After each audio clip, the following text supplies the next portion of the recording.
নিৰ্বাচন চলি থকাৰ সময়ত নিৰ্বাচনৰ বিধি উলংঘা কৰি বিজেপি চৰকাৰে মহিলাসকলক ঘৰে ঘৰে গৈ তেওঁলোকক বাধ্য কৰোৱা হৈছে, প্ৰলোভিত কৰোৱা হৈছে যে তেওঁলোকক অহা মাহত অৰুণোদয়ৰ পইচা দিয়া হ'ব, লাখপতি বাইদেউৰ পইচা দিয়া হ'ব। চৰকাৰী আঁচনি যি চৰকাৰেই নহওক, আজি বিজেপি চৰকাৰ আছে, আঁচনি চলি থাকিব,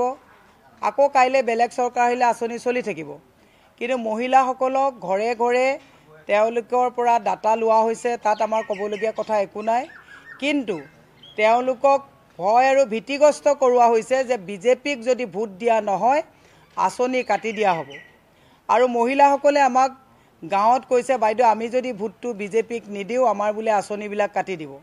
মই সংবাদ মাধ্যমৰ জৰিয়তে মহিলা সমাজক বুজাব বিচাৰিছোঁ, ভোট কাক দিব গোপনীয়তা ৰক্ষা কৰা হয়, আপোনালোকে ভোট ক'ত দিব এই কথাটো কেতিয়াও গম পোৱা নাযায়। গতিকে আপোনালোকক যিটো ভয় আৰু ভীতিগ্ৰস্ত কৰি ভয় খোৱা বিজেপি চৰকাৰে মহিলাসকলক যিটো এইটো প্ৰলোভনৰ ৰাজনীতিৰ এখন জালত আবদ্ধ কৰিছে, তাৰ ঊৰ্ধত মহিলা সমাজক মই ৰাজনৈতিকভাৱে সিদ্ধান্ত ল'বলৈ কাৰণে আহ্বান জনাইছোঁ। দ্বিতীয় কথাটো হৈছে, কালি আমি গম পাইছোঁ যে যোৱাকালি বহু জেগাত মহিলাৰ সমান্তৰালভাৱে যুৱকসকলক, ছাত্ৰ ছাত্ৰীসকলক প্ৰলোভিত কৰাৰ কাৰণে ঘৰে ঘৰে বিজেপিয়ে মানুহ পঠাইছে যে অহা মাহৰ 1 তাৰিখৰ ভিতৰত তেওঁলোকে 10,000 টকাকৈ ল'ৰা ছোৱালীক তেওঁলোকে দিব। আমাৰ নিৰ্বাচন আয়োগলৈ আমাৰ এটা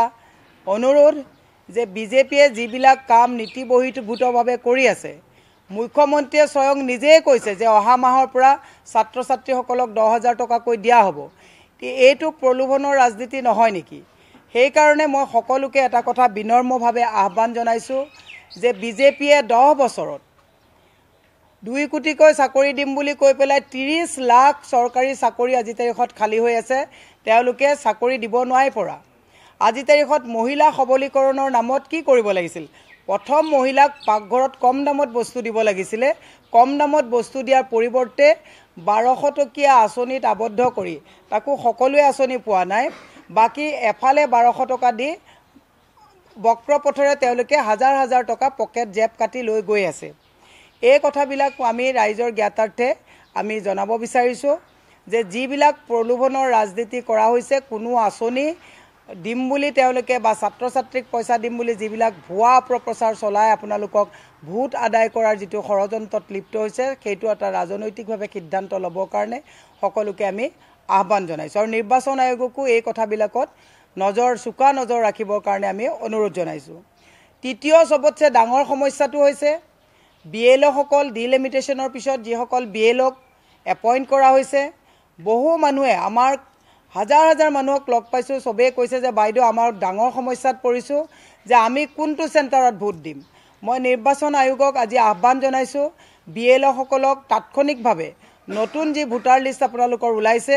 এই ভোটাৰ লিষ্টৰ জৰিয়তে যাতে প্ৰত্যেকজন মানুহে ভোট কাক দিব বেলেগ কথা, প্ৰত্যেকজন মানুহে কোনটো ভোট চেণ্টাৰত ভোট দিব এই কথাটো যাতে BLOসকলে এলাহ নকৰাকৈ ঘৰে ঘৰে যাতে ভোটাৰ শ্লিপ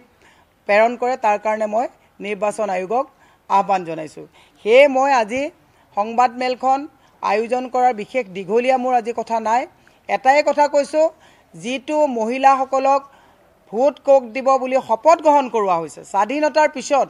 কংগ্ৰেছে আঁচনিও দিছিলে, কম দামত বস্তুও দিছিলে, কিন্তু কংগ্ৰেছে কোনোদিন বাধ্য কৰা নাই যে আপুনি ভোট কাক দিব বুলি শপত গ্ৰহণ কৰক। অতি নিৰ্লজ্জভাৱে মহিলা সমাজক সিদ্ধান্ত ল'ব নোৱাৰা এটা পৰিৱেশলৈ টানি নি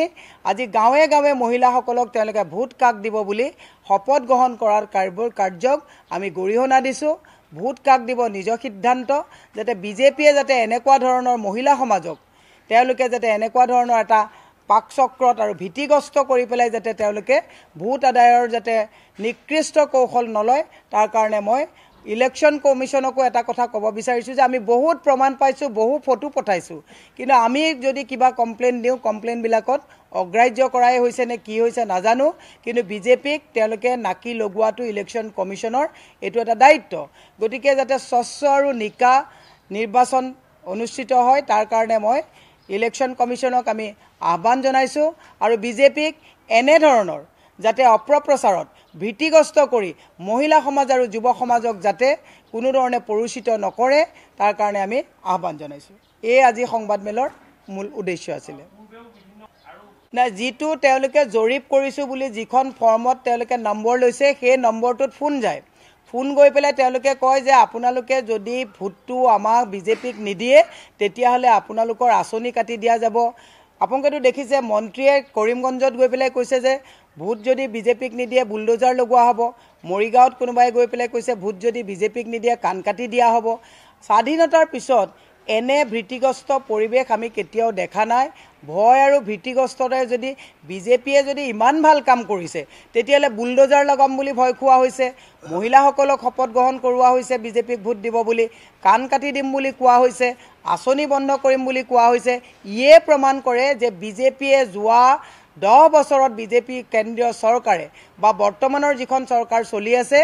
এওঁলোকে ভয় আৰু ভীতিৰে এওঁলোকে মানুহক দমন কৰিব যিটো বিচাৰিছে তাৰ ঊৰ্ধত ৰাইজক ৰাজনৈতিক সিদ্ধান্ত ল'ব দিছোঁ আৰু এইখন চৰকাৰ যদি পুনৰ আহে এতিয়া যিটো বাক স্বাধীনতা খৰ্ব কৰি মানুহক শপত গ্ৰহণ কৰোৱাৰ পৰ্যায়লৈকে লৈ গৈছে আকৌ যদি এই চৰকাৰখনক ৰাইজে যদি মতদান কৰে তেতিয়াহ'লে আপোনালোকক আমি জনাইছোঁ যে আমি কথা কোৱাৰ বা আমাৰ যিটো সাংবিধানিক অধিকাৰ এই অধিকাৰ খৰ্ব কৰি বিজেপিয়ে দাসত্বৰ দৰে আমাক চলাব তাৰ কাৰণে ৰাইজক ৰাজনৈতিকভাৱে আপোনাক বিবেক ভোট প্ৰদান কৰিবৰ কাৰণে আমি আহ্বান জনাইছোঁ পলাশবাৰীত ডেইলি চলি আছে পলাশবাৰীত চলি আছে দুধনৈত চলি আছে বকু ছয়গাঁৱত কালি মই মিটিং কৰিছোঁ তাত চলি আছে দিছপুৰত চলি আছে এনেকুৱা এটা সমষ্টি নাই গোটেই অসমতে আপুনি প্ৰথম ফ্ৰেজৰ নিৰ্বাচনত লুৰিণজ্যোতি গগৈ গৌৰৱ গগৈ সমষ্টিটো বহুত কমপ্লেইন আহিছে কিন্তু কমপ্লেইনবিলাক অগ্ৰাহ্য কৰা হৈছে সেইকাৰণে আমি কৈছোঁ যে সঁচাকৈ যদি সবকা সাথ সবকা বিকাশ হৈছে তেতিয়াহ'লে কিয় শপত ল'বলগীয়া হৈছে সঁচাকৈ যদি সবকা সাথ সবকা বিকাশ হৈছে তেতিয়াহ'লে কিয় আকৌ জৰীপৰ নামত মানুহৰ ঘৰে ঘৰে গৈ পেলাই তেওঁলোকক প্ৰলোভিত কৰা হৈছে সেইকাৰণে আমি ইলেকশ্যন আয়োগলৈ আমি আজি ইলেকশ্যন আয়োগলৈ আমি লিখিত প্ৰতিবেদনো পঠাম আমাৰ এটাই অনুৰোধ স্বচ্ছ নিকাভাৱে নিৰ্বাচন হ'ব লাগে ভোট কাক দিব ৰাইজে নিজা সিদ্ধান্ত ল'ব মই কেতিয়াও কোৱা নাই যে ভোট আপুনি আমুককে দিয়ক মই এটা কথা কৈছোঁ ৰাজনৈতিক পৰিৱেশৰ প্ৰতি লক্ষ্য ৰাখি কাক ভোট দিলে দেশ বাচিব কাক ভোট দিলে সংবিধান বাচিব এই সিদ্ধান্ত মহিলা সমাজে ল'ব মই যিমানখিনি ঘূৰিছোঁ এটা বস্তু দেখিছোঁ পুৰুষ সমাজে সিদ্ধান্ত লৈছে যুৱ সমাজে সিদ্ধান্ত লৈছে যে আমি ভোট ব্যৱসায়ীসকলে সিদ্ধান্ত লৈছে যে আমি ভোট এইবাৰ সংবিধানৰ সুৰক্ষাৰ স্বাৰ্থত দিম গণতন্ত্ৰৰ সুৰক্ষাৰ স্বাৰ্থত দিম কিন্তু মহিলা সমাজক এনেকুৱা এটা পৰিৱেশলৈ লৈ যোৱা হৈছে য'ত তেওঁলোকে ভাবিছে ভোটটো আমি এইবাৰ সংবিধান সুৰক্ষাত দিম কিন্তু ভীতিগ্ৰস্ত কৰা হৈছে তেওঁলোকে ভয় খাইছে যে আমাৰ ধাৰৰ ওপৰত ধাৰ আছে আত্মসহায়ক গোটৰ ধাৰ আমাৰ বিভিন্ন মাইক্ৰ' ফাইনেন্সৰ ধাৰ পইচাকেইটাও যদি আমাৰ কাটি দিয়ে ভোট ক'ত দিম যদি গম পায় তেতিয়াহ'লে আমাৰ ভৱিষ্যত অসুৰক্ষিত হ'ব নেকি বুলি সিদ্ধান্ত ল'ব পৰা নাই মই মহিলা সমাজক কৈছোঁ সিদ্ধান্ত লওক এইবাৰ যদি আপোনালোকে শুদ্ধ সিদ্ধান্ত নলয় অহা 5 বছৰত যদি মোদী গভৰ্ণমেণ্ট আহে মোৰ ভাৰত বুলি লিখা প্ৰধানমন্ত্ৰীৰ আমি তেওঁৰ মানে ভাৰতবৰ্ষৰ এটা কৰ্মচাৰীৰ নিচিনা অৱস্থা হ'ব কৰ্পোৰেটৰ কৰ্মচাৰীৰ নিচিনা অৱস্থা হ'ব আমি মোৰ ভাৰতৰ পৰিৱৰ্তে আমি আমাৰ এখন ভাৰত বিচাৰিছোঁ য'ত আমি আমাৰ অধিকাৰ সাব্যস্ত কৰিবৰ কাৰণে আমি মানসিকভাৱে ৰাজনৈতিকভাৱে সামাজিকভাৱে প্ৰস্তুতি লোৱাৰ সময় আহি পৰিছে চাওক তেওঁলোকে যিমান মন্ত্ৰী নিয়োগ কৰিব পীযুষ হাজৰিকা জয়ন্ত মল্ল